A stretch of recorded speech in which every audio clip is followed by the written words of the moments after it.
গতকাল মঙ্গলবারের দিনে তারিখটা কিন্তু খুব স্পেশাল ছিল। সচরাচর এরকম দেখা যায় না। ইচ্ছে আছে বিকেলবেলা একটুখানি বজরংবলীর মন্দিরে যাব পুজো দিতে। বিকেলে আজকে আবার একটা বাড়িতে ছোট্ট সেলিব্রেশন আছে। সকালে প্রত্যেক দিন ঘুম থেকে ওঠার পর খালি পেটে প্রত্যেকেই কিছু না কিছু খেয়ে থাকে। আমরা খাই এরকম কাঁচা হলুদের এক টুকরো। বেশ উপকারী কিন্তু এটা শরীরের জন্য। পাড়ার মোড়ে প্যান্ডেল বাঁধার কাজ প্রায় শেষের পথে। পুজো আসছে, এর অনুভূতিটাই একদম আলাদা। মঙ্গলবার বলে মন্দিরে বেশ ভিড় ছিল। ভালোভাবেই পুজো দেওয়া হয়ে গেছে। জন্মদিন মানেই সেলিব্রেশন, আর সেটা কেক না কেটে তো হবে না। এটা হচ্ছে আমার মেয়ের বায়না, কেক লাগবেই। এই হলো মেজদা, মানে আমার মেজো কাকা শ্বশুর। আমার মেয়ের আদরে বাদর হয়ে ওঠার পিছনে এই বাড়ির 3 দাদার বিশেষ ভূমিকা আছে। সবাই তো সব কিছুতে প্রশ্রয় দেয়, কেউ কিছু বকাঝকাই করে না। জন্মদিন বা যখন ছোটোখাটো এরকম কোনো অনুষ্ঠান হয়, বাড়ির সবাই মিলে একসাথে বসে খাওয়া দাওয়া, আড্ডা, কি সুন্দরভাবে সময়টা কেটে যায়।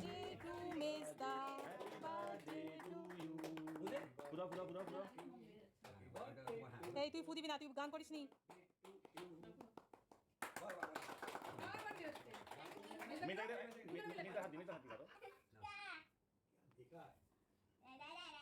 মামা ঠিক করে, কিন্তু দুষ্টুমি করো না। তুমি এবার মেজদাকে খাইয়ে দেবে কিন্তু। তোমাকে এত নাই আমি উত্তর জানতে চাইনি। মেজদাকে দাও।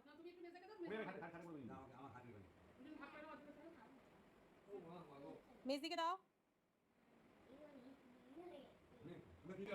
এই হলো ছোটো কাকি।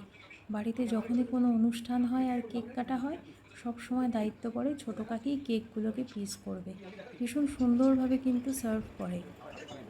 মঙ্গলবার বলে আমাদের ছিল নিরামিষ, সেই জন্য এগুলো শুধু আমি কে আমি কাটবো? ছবি তোলার জন্য একটু ইউজ করেছি। খাওয়া আর কিছু হয়নি, বাড়িতে নিয়ে এসে পরে খেয়েছি। এই ফ্রেঞ্চ ফ্রাইটা আবার মেয়ের আবদারের জন্য স্পেশালি করা হয়েছে। বেশ অনেকক্ষণ সবাই মিলে একসাথে আমি কালকে আমার আড্ডা কথাগুলো লিখে দিলাম। রাখবো, ওটা নিয়ে। আবার ঘরে তাড়াতাড়ি চলে গিয়েছিল। রাতের ডিনারে আমাদের কিন্তু আজকে একটা স্পেশাল আইটেম ছিল, ফেনে ভাত আর আলু সেদ্ধ, ঘি দিয়ে। দুর্দান্ত লেগেছিল কিন্তু খেতে। একটা দিন শেষ, আবার একটা নতুন দিনের আগমন হবে।